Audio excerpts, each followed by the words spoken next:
Hi everyone, I'm back with another video, and this time we're talking about Attribute 2, Management and Leadership. A big thanks to everyone who's been requesting these videos. There's a lot to come from the channel and I'm so glad that you're enjoying it. So in these videos we're focusing on the upper level of each attribute, so the C-Eng portion of it. If there's anything that after this video or after you've uploaded your evidence that your DE or mentor is not signing off, it is worth having a word with them because it can be a little bit subjective what each DE or mentor is expecting to see. So it is worth speaking to them about what that little bit is remaining that you need to demonstrate so that you can get the attribute signed off. In terms of management and leadership though, in my opinion, I feel like you need a team of at least one person who you oversee from a work perspective, even if you're not their line manager. So in every report that I've looked at, there is an organogram on a particular project, which basically shows that you're taking responsibility for someone else's work or someone else's output. And that means all of the following. So allocating them work, checking their work, answering their questions, or compiling their work in a way that you have to present it to your end client. So let's get straight into it. Here we are, Attribute 2, Management and Leadership. So this is the outline of the attribute on the ICE website at C-Eng level. And again, there are a lot of words here, so I like to break it down into just a few. And this is a chartership heavy attribute. And what I mean by that is that someone who is in a position of seniority would have more access to be able to complete the things required by this attribute. Let's start with resourcing. So this is really about the facts and figures. So what processes does this task go through to be completed, and who is the right person to be conducting this task? Crucially though, it's about how long you expect the task to take. If you're someone who goes to a resourcing meeting maybe every week or every 2 weeks, and you're not presenting either yourself as a resource or someone or your team as a resource, then you should look into being able to do that. It basically shows that you understand the team's deadlines and you're prioritizing the work so that you meet all of the deadlines required by the team. Leading teams. Now this one is fairly subjective, but I would describe it as taking a role that is beyond a technical authority or checking role. It's about building people up so they feel confident in the work assigned. It's about making decisions about who should do what. And my main focus in leadership is being able to see the project as an opportunity for somebody to gain new experience and to feed into their career. And it's also about how you check in with them, assess their confidence levels, provide advice, and set them up with the tools so they can be leaders too.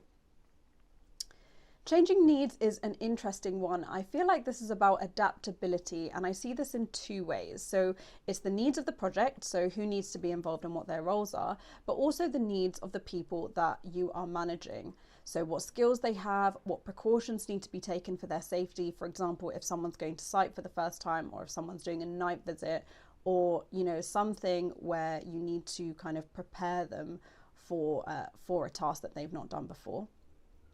So if I send someone to inspect a design, I need to make sure that they have firstly the right qualifications to do so, the right CSCS accreditation, but also that the work is set out for them and the access is provided for them so that they can do the things that I've set them out to do.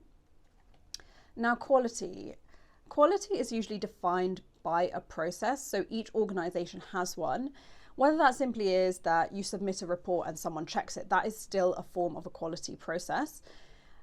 For most companies in the UK, it's likely to be in line with ISO 9001. That is an internationally recognized standard, which basically says that you have a system in place and all of the work that goes through the company follows that same system. So what you should know is what that system looks like for what you're doing, and you should be following it.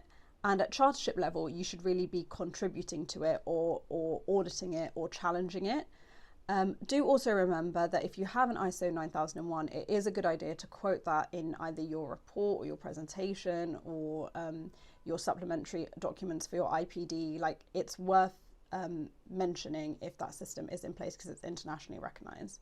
As a complete and total side note, and not related to actually what you need for chartership, if you want advice on how to set up an ISO 9001 certification, or you do require auditing, we can refer you to a certifier and an auditor as part of our partner program.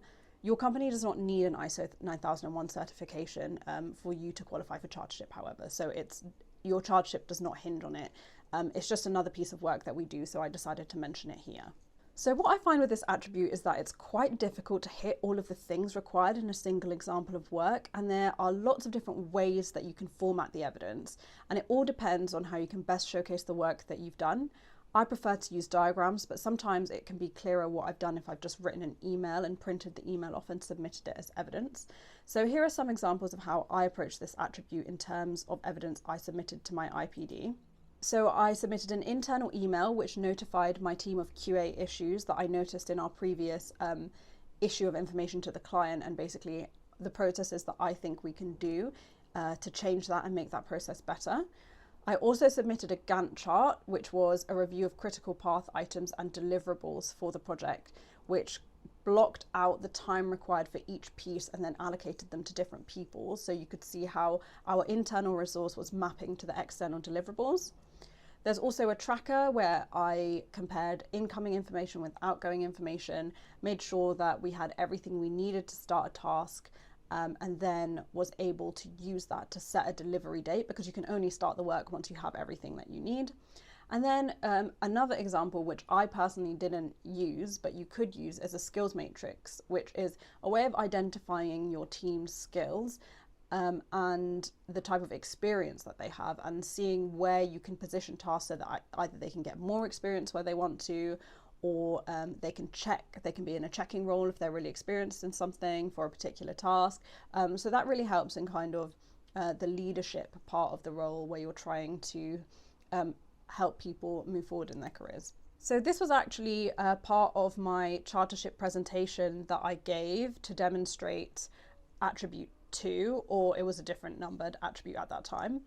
But essentially, the story behind this is that I noticed during construction that we weren't issuing drawings that we needed to on time. And what I diagnosed as part of the problem was that it would all get to checking stage, and then something would be wrong, and then the work would have to go back into the design process again, because the check was related to design. It wasn't like a formatting issue or anything like that. So in order to save time and not run behind, I developed an additional checking process that we could do right at the beginning that would pick up all of the issues that were coming up later on in the day. And so I created this little form and I added it to our general QA mapping process, which is shown on the left hand side. So basically incorporating that additional checking process in part of what we were doing actually saved the project time and therefore the project money, and that was what I was trying to demonstrate. It was an improvement to an additional QA process. And so if you ever do anything like this, you don't have to format it in a similar way, but try and produce like some form of evidence that this is what you've done. So whether it's an email or a diagram or something, try to make sure that there's evidence of you implementing a change or reducing risk, really, by incorporating additional quality assurance processes. Okay, so that's basically it. It was a nice short video. Please do write your comments below if you have any thoughts on that. If you have any further questions, do let us know. And share and subscribe if this information is helpful, and see you in attribute 3. Bye.